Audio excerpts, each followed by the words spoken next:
अथ तृतीयोऽध्यायः। अर्जुन उवाच ध्यायसि चेत् कर्मणस्ते मता बुद्धिः जनार्दन तत्किं कर्मणि घोरे मां नियोजयसि Keshava. Arjuna said, O Janardana, O Keshava, why do you want to engage me in this ghastly warfare if you think that intelligence is better than fruitive work? व्यामिश्रेणेव वाक्येन बुद्धिं मोहयसीव मे तदेकं वद निश्चित्य येन श्रेयोऽहम् आप्नुयाम्। My intelligence is bewildered by your equivocal instructions. Therefore, please tell me decisively, which will be most beneficial for me? Shri Bhagavanuvāca लोकेऽस्मिन् विविधा निष्ठा पुरा प्रोक्ता मया नघ ज्ञानयोगेन सांख्यानां कर्मयोगेन योगिनाम्। The Supreme Personality of Godhead said, O sinless Arjuna, I have already explained that there are two classes of men who try to realize the self. Some are inclined to understand it by empirical, philosophical speculation and others by devotional service.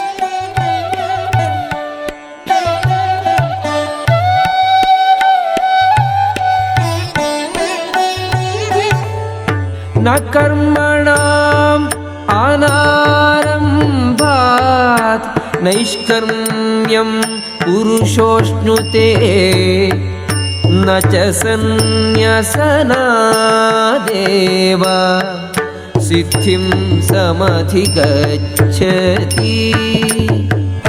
Not by merely abstaining from work can one achieve freedom from reaction, nor by renunciation alone can one attain perfection. न हि कश्चित् क्षणमपि जातु तिष्ठत्य कर्म कृत् कार्यते ह्यवशः कर्म सर्वः प्रकृतिजैर्गुणैः। Everyone is forced to act helplessly according to the qualities he has acquired from the modes of material nature. Therefore, no one can refrain from doing something, not even for a moment. कर्मेन्द्रियाणि संयम्य य आस्ते मनसा स्मरन् इन्द्रियार्थान् विमूढात्मा मिथ्याचारः स उच्यते। One who restrains the senses of action, but whose mind dwells on sense objects, certainly deludes himself and is called a pretender. यस्त्विन्द्रियाणि मनसा नियम्यारभतेऽर्जुन कर्मेन्द्रियैः कर्मयोगम् असक्तः स विशिष्यते। On the other hand, if a sincere person tries to control the active senses by the mind and begins karma yoga in Krishna consciousness without attachment, he is by far superior.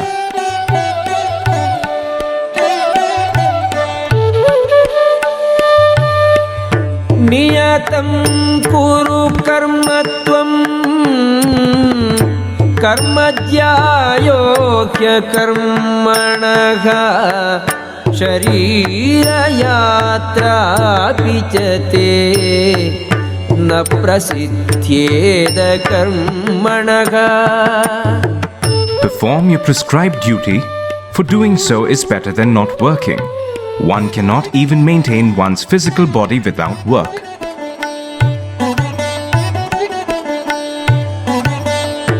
यज्ञार्थात् कर्मणोऽन्यत्र लोकोऽयं कर्मबन्धनः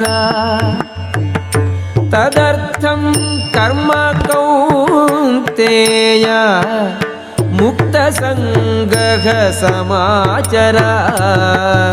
Work done as a sacrifice for Vishnu has to be performed.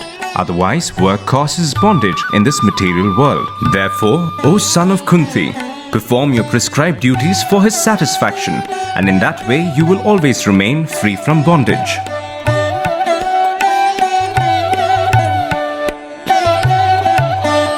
सह यज्ञाः प्रजा सृष्ट्वा पुरोवाच प्रजापतिः अनेन प्रसविष्यध्वम् एष वोस्त्विष्ट कामधुक्. In the beginning of creation, the Lord of all creatures sent forth generations of men and demigods, along with sacrifices for Vishnu, and blessed them by saying, "Be thou happy by this yajna, sacrifice, because its performance will bestow upon you everything desirable for living happily and achieving liberation."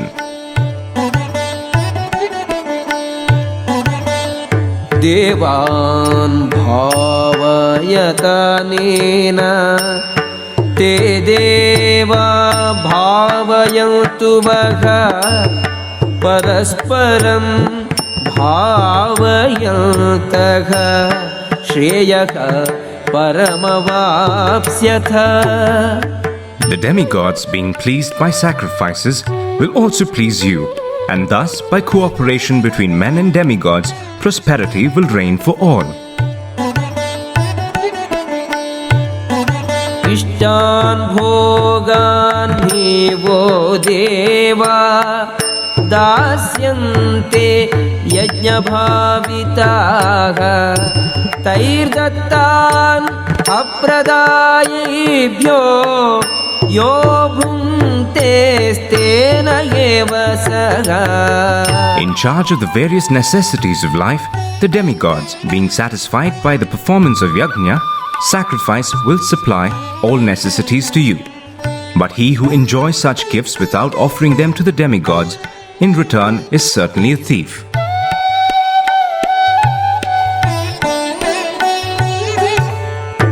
यज्ञशिष्टाशिनः सन्तो मुच्यन्ते सर्वकिल्बिषैः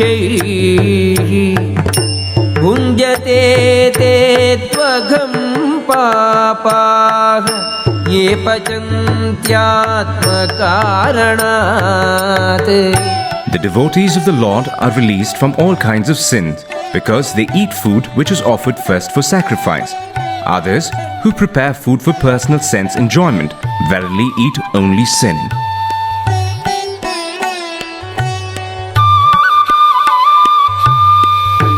अन्नात् भवन्ति भूतानि पर्जन्यादन्नसम्भवः यज्ञात् भवति पर्जन्यो यज्ञः कर्म समुद्भवः. All living bodies subsist on food grains which are produced from rains. Rains are produced by performance of yajna, sacrifice, and yajna is born of prescribed duties.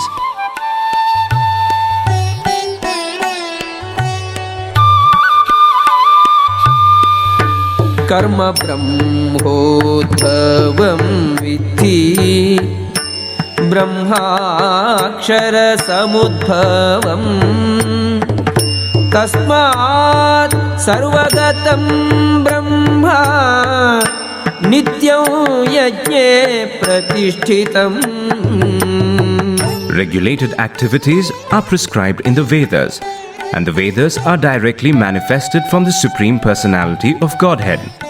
Consequently, the all-pervading transcendence is eternally situated in acts of sacrifice. एवं प्रवर्तितं चक्रं नानुवर्तयतीह यः अघायुः इन्द्रियारामो मोघं पार्थ स जीवति. My dear Arjuna, one who does not follow in human life the cycle of sacrifice, thus established by the Vedas, certainly leads a life full of sin. Living only for the satisfaction of the senses, such a person lives in vain. यस्त्वात्मरतिरेव स्यात् आत्मतृप्तश्च मानवः आत्मन्येव च सन्तुष्टः तस्य कार्यं न विद्यते. But for one who takes pleasure in the self, whose human life is one of self-realization and who is satisfied in the self only, fully satiated, for him there is no duty.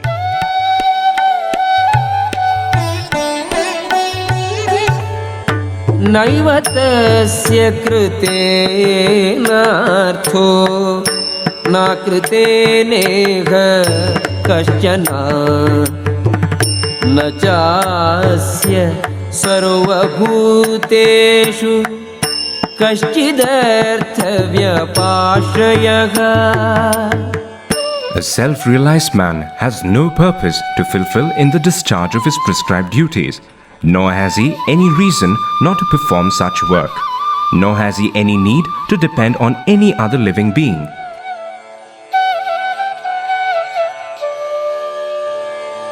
तस्मादसक्तः सततं कार्यं कर्म समाचर असक्तो ह्याचरन् कर्म परमाप्नोति पुरुषः. Therefore, without being attached to the fruits of activities, one should act as a matter of duty, for by working without attachment, one attains the supreme. कर्मणैव हि संसिद्धिम् आस्थिता जनकादयः लोकसङ्ग्रहमेवापि सम्पश्यन् कर्तुमर्हसि.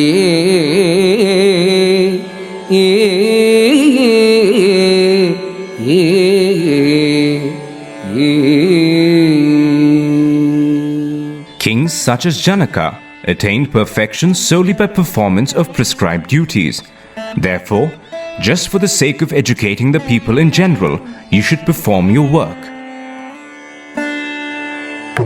यद्यदाचरति श्रेष्ठः तत्तदेवेतरो जनः स यत्प्रमाणं कुरुते लोकः तदनुवर्तते. Whatever action a great man performs, common men follow, and whatever standards he sets by exemplary acts, all the world pursues.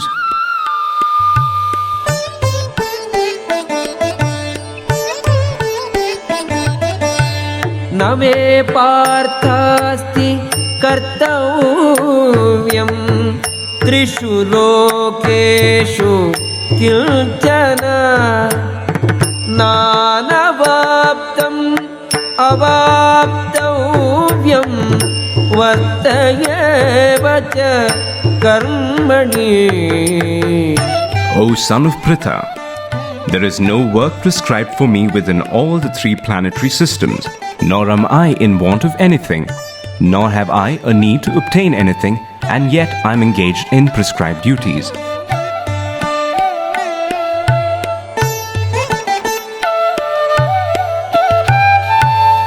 यजिह्यहं न वर्तेयं जातु कर्मण्यतन्द्रितः मम वर्त्मानुवर्तन्ते मनुष्याः पार्थ सर्वशः. For if I ever fail to engage in carefully performing prescribed duties, O Partha, certainly all men would follow my path. उत्सीदेयुः इमे लोकाः न कुर्यां कर्म चेदहम् शङ्करस्य च कर्ता स्याम् उपहन्यामिमाः प्रजाः. If I did not perform prescribed duties, all these worlds would be put to ruination. I would be the cause of creating unwanted population, and I would thereby destroy the peace of all living beings.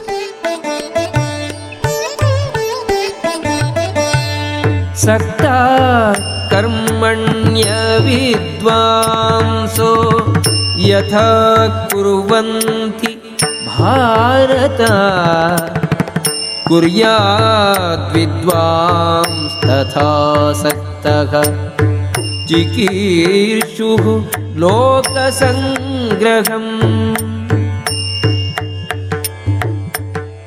As the ignorant perform their duties with attachment to results, the learned may similarly act but without attachment for the sake of leading people on the right path. न बुद्धिभेदं जनयेत् अज्ञानां कर्मसङ्गिनां जोषयेत् सर्वकर्माणि विद्वान् युक्तः समाचरन्. So as not to disrupt the minds of ignorant men attached to the fruit of results of prescribed duties, a learned person should not induce them to stop work. Rather, while working in the spirit of devotion, he should engage them in all sorts of activities for the gradual development of Krishna consciousness.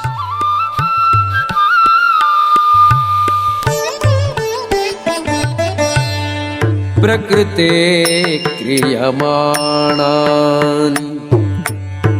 गुणैः कर्माणि सर्वशः अहंकार विमूढात्मा कर्ताहमिति मन्यते. The spirit soul, bewildered by the influence of false ego, thinks himself the doer of activities that are in actuality carried out by the three modes of material nature. तत्त्ववित्तु महाबाहो गुणकर्म विभागयोः गुणाः गुणेषु वर्तन्त इति मत्वा न सज्जते. One who is in knowledge of the absolute truth, O mighty armed, does not engage himself in the senses and sense gratification, knowing well the differences between work in devotion and work for fruitive results. प्रकृतेः गुणसम्मूढाः सज्जन्ते गुणकर्मसु तान् कृष्णविदो मन्दान् कृष्णविदो न विचारयेत्. Bewildered by the modes of material nature, the ignorant fully engage themselves in material activities and become attached. But the wise should not unsettle them, although these duties are inferior due to the performer's lack of knowledge.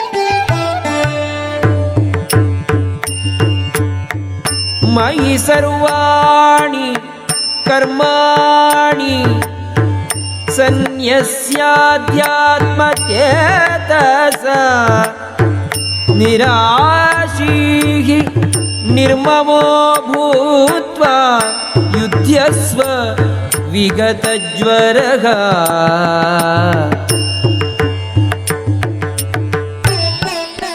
Therefore, O Arjuna, surrendering all your works unto me, with full knowledge of me, without desires for profit, with no claims to proprietorship, and free from lethargy.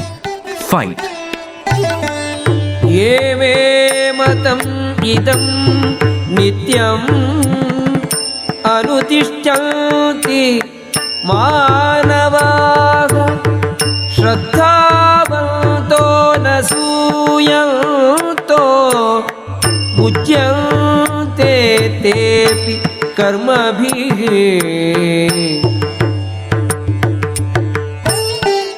Those persons who execute their duties according to my injunctions and who follow this teaching faithfully without envy become free from the bondage of fruitive actions.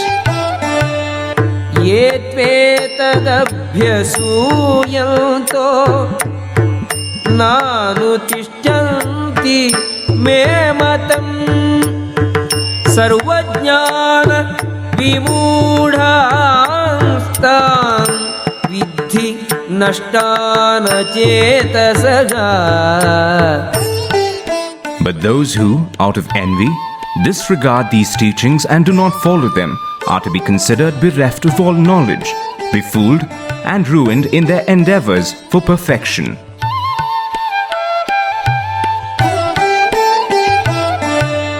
सदृशं चेष्टति स्वस्याः प्रकृतेः ज्ञानवानपि प्रकृतिं यान्ति भूतानि निग्रहः किं करिष्यति. Even a man of knowledge acts according to his own nature. For everyone follows the nature he has acquired from the three modes. What can repression accomplish?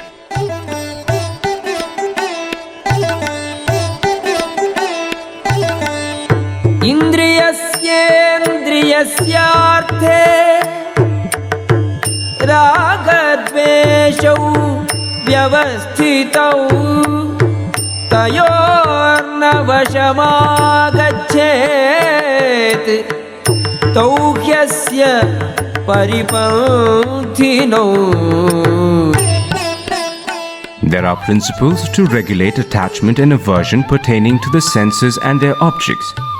One should not come under the control of such attachment and aversion because they are stumbling blocks on the path of self-realization. श्रेयान् स्वधर्मो विगुणः परधर्मात् स्वनुष्ठितात् स्वधर्मे निधनं श्रेयः परधर्मो भयावहः.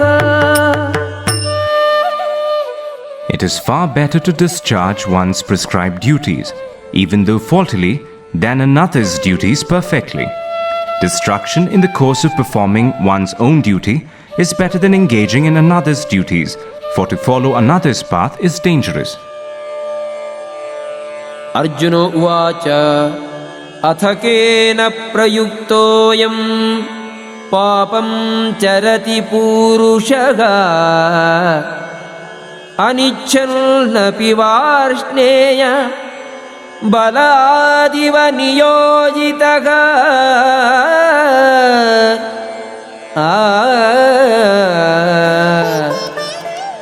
Arjuna said, O descendant of Vrishni, by what is one impelled to sinful acts, even unwillingly, as if engaged by force?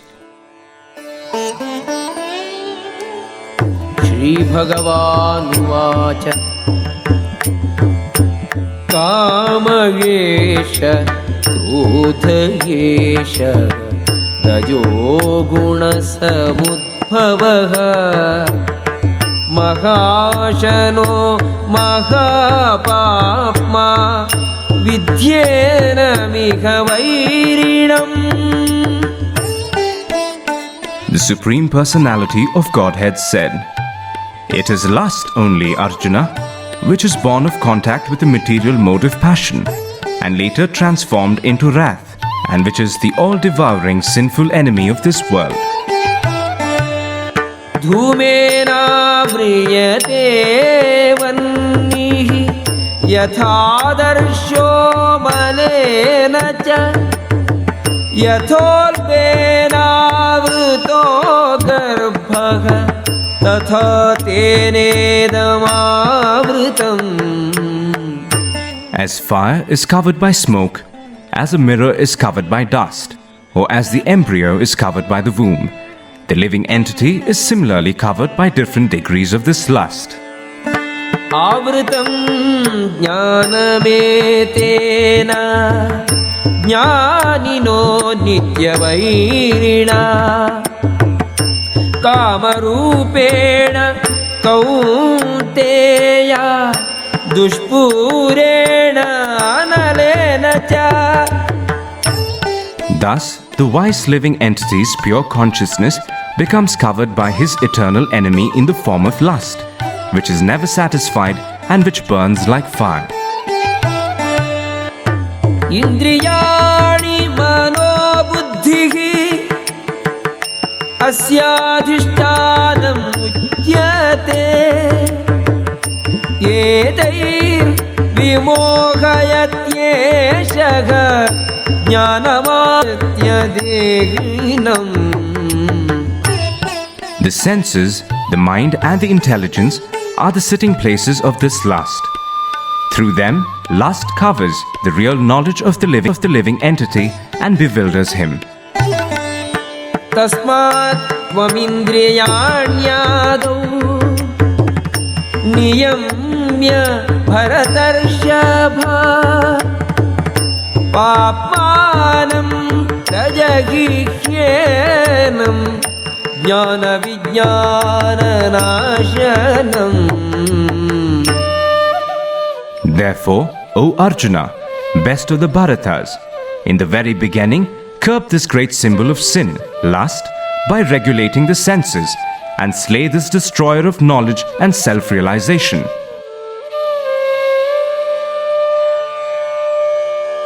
Indriyani paranyahuh indriyebhyah param manah manasastu para buddhihi yo buddhehe paratastu saha. The working senses are superior to dull matter. Mind is higher than the senses. Intelligence is still higher than the mind, and he, the soul, is even higher than the intelligence.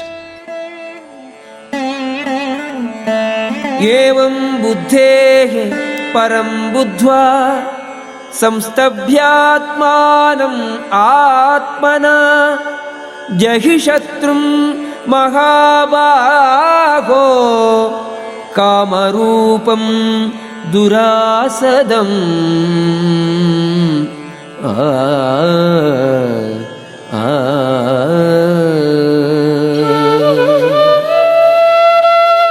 Thus, knowing oneself to be transcendental to the material senses, mind and intelligence, O mighty armed Arjuna, one should steady the mind by deliberate spiritual intelligence, Krishna consciousness, and thus, by spiritual strength, conquer this insatiable enemy known as lust.